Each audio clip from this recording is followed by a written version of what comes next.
This is Bruce. And Bruce is a goose. He's got a larger than average size caboose, and he's prone to drop a frequent deuce. One time when I made apple cider, he drank all of the juice. Because he lives on our farm, he's on the loose. And I don't mean to make an excuse, but he can be a notorious recluse. Surprisingly, his favorite color is chartreuse. And because my buddy Bruce is the size of a moose, he will be the goose who's most likely to reproduce. Hey, Bruce the Goose and gang, how's it going, guys? You'll probably notice right now that we have many fewer geese. So yes, we now currently have 19 geese on our farm, which is significantly lower than our peak earlier this year. I think at our peak we were about 87 or 88 geese. And now you might be saying, wait a minute, Morgan, how'd you end up with only 19 geese? And well, my friends, the answer is because over the last 2 days we have been doing our annual goose harvest. As most of you guys who are familiar with our farm know, we raise geese on our farm for their fertilized eggs. We also raise them for goslings. We also sell adult geese. And then in the fall, we always sell geese for meat. So for our goose operation, we really try to have it be holistic and sustainable and really have something that is very consistent with the values of our farm. And so specifically, we will have our breeding flock, which are those 19 geese that you just saw a moment ago. Those geese breed and lay eggs in from February all the way into May. I will take those eggs and I'll either sell them to people or I will hatch my goslings here on the farm. My goal this spring is to try to hatch as many goslings as I possibly can.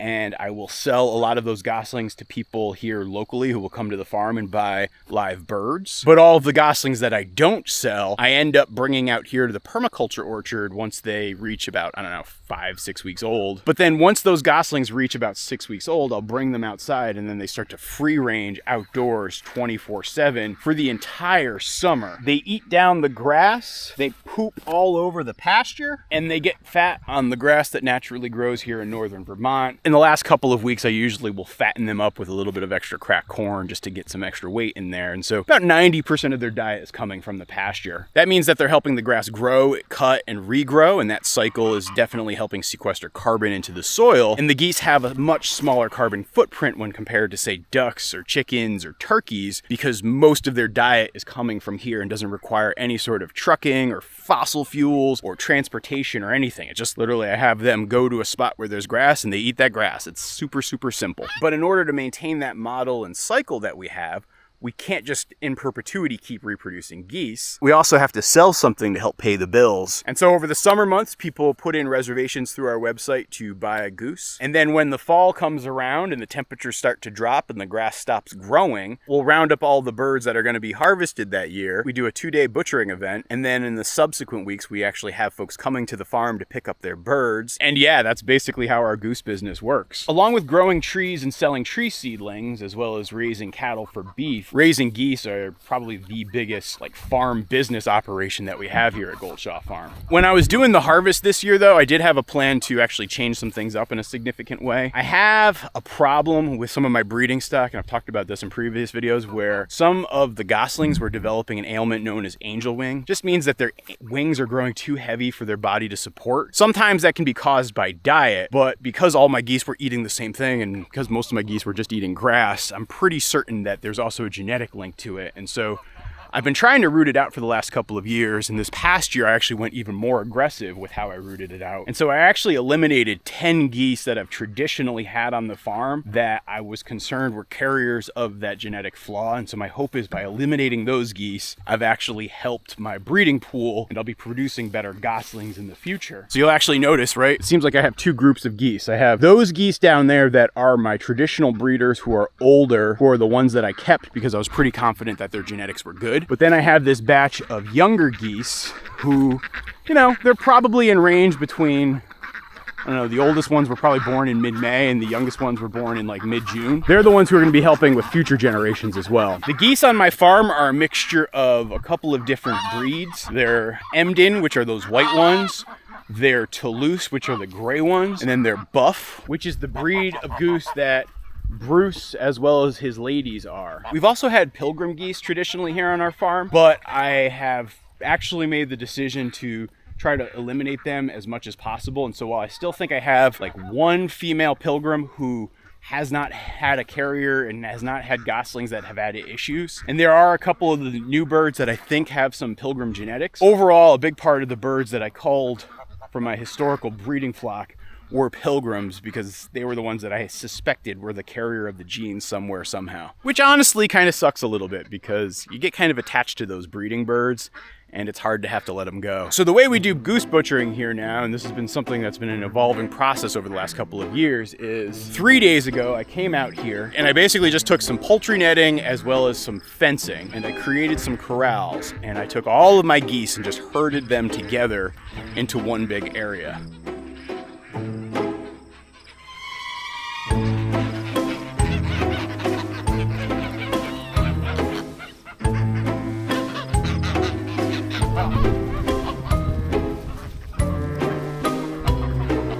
I tried a little bit of an experiment this year where rather than use just traditional poultry netting, I also tried to use some of that Gallagher smart fencing, only because it's just so easy to move around and use. And so I was thinking that maybe if I electrified it, I could use it as a way to move the geese a fairly long distance without having to use roll after roll of poultry netting. But let me just tell you, that was a big mistake, and it turned out to be an utter failure to try to use that poultry netting. All it took was one goose getting zapped by it, and they all just started freaking out and stampeding and running through it. It was a massive disaster of honking and chaos, and it was really, I wish I hadn't done it that way. And so after cleaning up my mess and getting the geese back to a more settled state, I came back out with more poultry netting and I rounded them all up.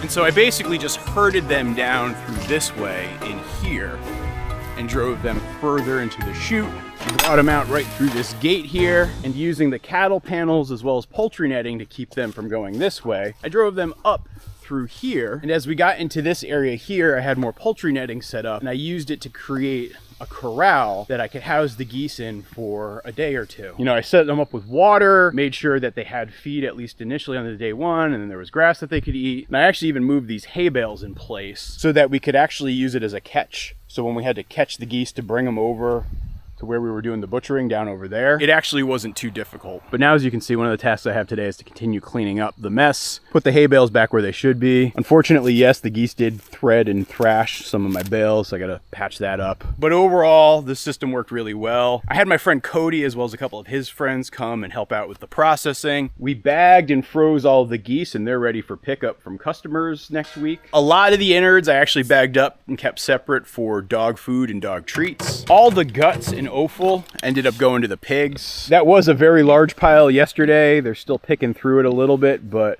they've eaten most of it down already. And now I'm just left with these 2 garbage bags full of downy feathers that I'll dump off into the woods later today. I also have this bucket of feet, which I will freeze and or dehydrate for dog treats for my dogs. I know in the past I've talked about actually trying to sell the feet as dog treats to all of you guys, but unfortunately I've run into a whole bunch of insurance problems around liability and offering a product like that, and it's just more hassle than it's worth in terms of the amount of money it would bring in versus what it would cost versus what I would have to do from an operational standpoint versus just even the risks I would be assuming. It just doesn't make any sense. So yeah, that's how we ended up with 55 geese in the freezer right now and more or less ready for winter. How are you two doing? I know your bellies are probably still full after the feast you had last night. Come on. You know, while we had the butchering apparatuses out, another change that we made is we actually harvested a few of our chickens. So specifically the American breast chickens that you see right here. We actually held back 1 rooster as well as 3 hens, and I'm gonna be experimenting with hatching their offspring next spring.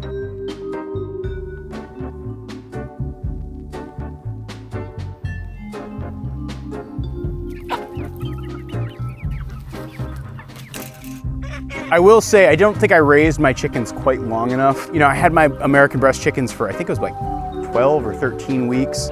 And I don't think that was enough time. I really do feel like they require a full 16 weeks to reach a good weight. The smallest of my hens clocked in at just about 3 pounds. The largest of my roosters clocked in at about 4.5 or 5 pounds. You don't belong here, girl.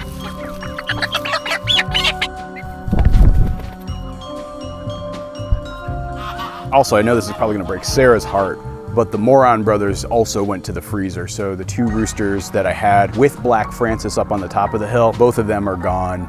I wanted to get some fresh genetics in. Quite honestly, I didn't think they were very good roosters. And so my 2 roosters for next year are going to be Black Francis and my American breast rooster. But we are gonna have to come up with a name for that American breast rooster.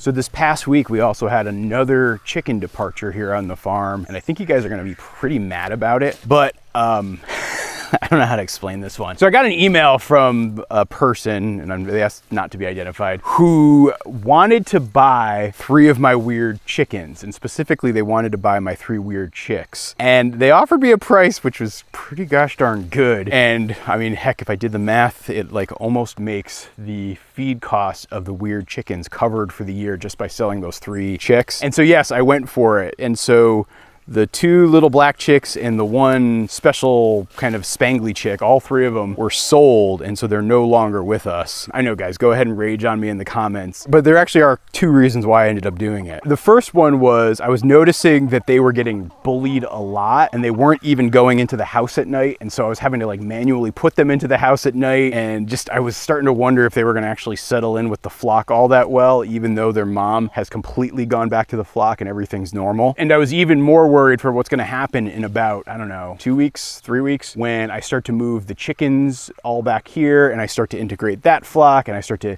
integrate these guys into where they're going to live for the winter, which is a whole separate video. And I got to admit, even though I had found a very good home for Mr. Frizzle, I made the last minute decision to hang on to him because I think he's a really good rooster and he's just so perfect for the weird chickens. And I wanted to have another shot of having him hatch out a bunch more weird chickens next year. I mean, the 3 offspring that he just produced with Rosie alone were amazing. I'm really actually starting to wonder what would things look like if I started to have him produce with even more of the birds. Could I get even weirder chickens? And so like this was a decision not for the short term of the weird chickens, but for the long term of the weird chickens. And again, I know people are going to be mad at me, but as I've said before, you guys are stakeholders in this farm, but it is a benevolent dictatorship. What are you doing there, Captain Janeway? The girls have gone back to laying eggs. I don't think this is Captain Janeway's egg either. All 3 of these have been laid in the last 24 hours when I do this to Captain Janeway every single day. I think Rosie's actually back to laying eggs. And maybe this is Rosette's egg because they both look very similar, but there you have it. Hey, how's it going there, Bet? How are you doing? Yeah, like, I'd be very curious to see what Mr. Frizzle does with Bet. Like, probably have some more white chickens. Which is becoming less and less of a problem here on our farm. So I know some of you guys are gonna be wondering, well, which other geese have gone that you might have recognized or know about? Well, number 1, Ron Swanson, who's our duck who thinks she's a goose. She remains. But sadly, the 3 remaining members of the Parks and Recreation gang had to go because they were carriers of that Pilgrim gene, which was no good. That was actually the change that I was most disappointed about. Folks are wondering how Ron Swanson's doing with the whole change. She's actually surprisingly well. I've actually noticed over the last couple of days she's been hanging out with these 3 more and more. And so my feeling is as long as she has some geese, she will be just fine. Isn't that right, Ronnie? And so if you want to come out here to the farm, one of the perks is you have to come to the farm to buy your goose. By Vermont state law, I cannot ship them. But if you want to come out here and visit in the next couple of weeks, you can put your order in and we can hook you up. So check that out. Now, with all of the goose processing complete, it becomes time for the next stage of getting ready for fall, which is going to be the pig processing, which we're going to do next week. And then once the pigs are in the freezer, the farm work's going to turn towards migrating these birds down to the hoop coop. And I still have some winter improvements I need to make to the hoop coop. And then once the water gets too cold to pour up at the top of the hill, I'll start to migrate the cattle down this hill back over to the barn where they'll spend the winter. As you guys saw recently, I'm completely loaded up with all my hay now, and so we're getting ready for winter because, as they say in the north, winter is coming. Oh dear. So I just came back here to shut off my water system. It seems like my hose has sprung a leak. Let me shut this whole system down.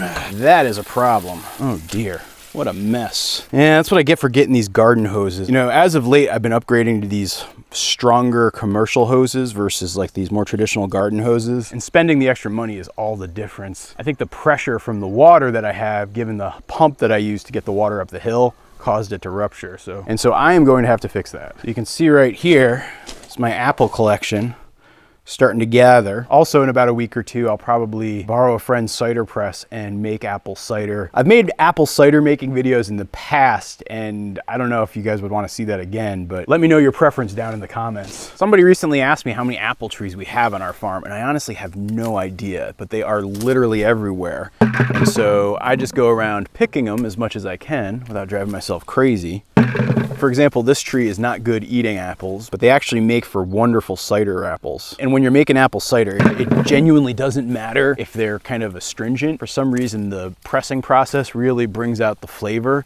In fact, I actually like the slightly more tart apples for cider making. It makes for a better cider, in my opinion. I will typically make both fresh cider as well as hard cider. Making fresh cider is just as simple as basically pressing out the juice, and then voila, you have that brown stuff that you typically would buy at the store. And mind you, not the clear stuff, but like the opaque or translucent brown stuff. That is apple cider. I don't even know what the heck apple juice is. I think it's just like apple cider with a lot of water and sugar. But then you can actually take that cider and put it in a bottle, and then I typically will store it in my basement, and I will let it ferment.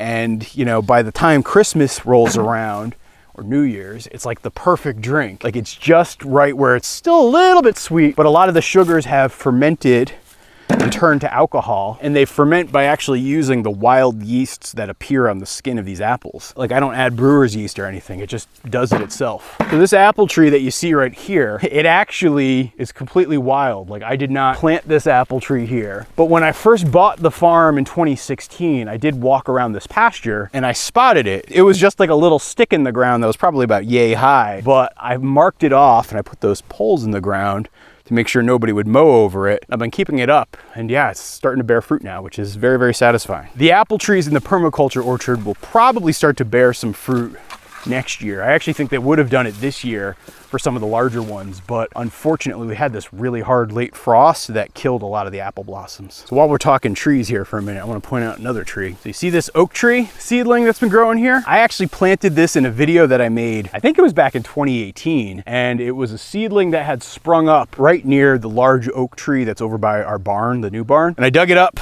and I brought it out here. I even made a video about the whole experience. I'll try to link it up here. If I forget, remind me in the comments. But yeah, you can see it's doing really well. It's, gosh, I don't know. It's probably about 12 feet tall right now. I don't know. Because it's up here, I might leave this tree tube on for one more year just to prevent the deer from trying to muck it up too much. But it's been doing good. I've been protecting it. Yeah, I'm very happy to have this oak tree here. I think eventually I'm going to have to come up with a plan for how I plant more trees all throughout here. Now that I'm starting to get a sense for how I should use this pasture for grazing, I'm finding better and better ways to actually manage everything with it. Now that I'm getting a better sense for how I use this pasture for grazing, I'm starting to realize that I want to now make a more permanent decision in planting trees. Well, this is kind of concerning. Can you see what's missing in this picture? We got Annabelle, we got Ariel, we got Joey Ramone, we got Audrey, we got Anna Green Gables, we got Baby B, we got Amanda Hug and Kiss. But where's my bull, Macho Man Randy Savage? Oh, there's my bull. He's over there.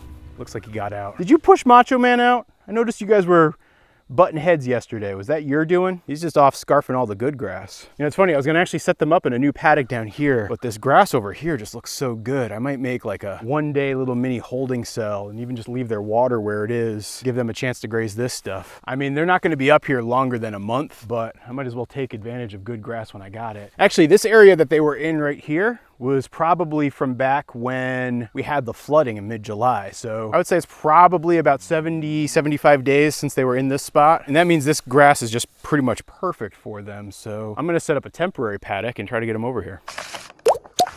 Would you look at Macho Man? He is thoroughly enjoying using that tree. This is another reason why having mature trees is great for cattle. Now, if they're small and saplings like that oak tree or that apple tree, they would destroy it. But as you can see right here, this tree is the perfect size for them to get a good rub on. Helps them when they're itchy. Plus, I don't know if you can see this, but we've got so many no-see-ums or black flies crawling around. Usually this time of year they are not around, but because it's been such a wet and mild summer, like, I don't know, it's just weird. Like, these are bugs that are always around, like in late May and early June. But right now they're just around all summer. They've been just this miasma of gross. And they're really not a problem for the cattle. They're actually more a problem for me than anything else. Also, I don't know if you guys heard this, but Boss Cow was pretty angry because she can see that Macho Man's getting all the good grass and scratching while she and the other moo crew are hanging back. And so let me let them in and give them a chance to enjoy it. And by fencing Macho Man in like this, I didn't even have to bother to bust out the halter. Because I came up here in the ATV to pick apples today, I just so happened to have my brush and halter. So if I had to move him, I could have moved him. But why bother if you don't have to, you know, right? Hello. I am a farmer, and I have also written a book. It's a novel that I wrote and self-published all about the adventures of Toby Dog as he came to the farm and was a puppy learning his way and learning his job as a livestock guardian dog. Technically, it's written for children, but I'm really hoping that everybody gets a chance to enjoy it. It's now available in paperback, hardcover, audiobook version, digital version, and it really would be the world to me if you guys took a moment to give this a read. With your help, I think we can make Toby Dog a legend. Let's get some reactions from the book critics. Tell me, Macho Man, what did you think of the book? Hey, Baby B, did you read Toby Dog of Goldshaw Farm? Hey, Audrey, you're boss cow. What did you think of Toby Dog of Goldshaw Farm? Hey, Ariel, what did you think of Toby Dog of Goldshaw Farm? I'm not gonna lie, I think my cattle are way more interested in grass than books, but I hope you guys are way more interested in books than grass. Hey, cows! Hey, cows! Fresh books, come and get it! Macho Man's not the only one who gets this. We all get to share in the grass glory. That's what we say here. Enjoy it, Annabelle. Hey, Amanda. How's it going, sweetie? Baby B, you don't have to be afraid of me. Go on in, Baby B.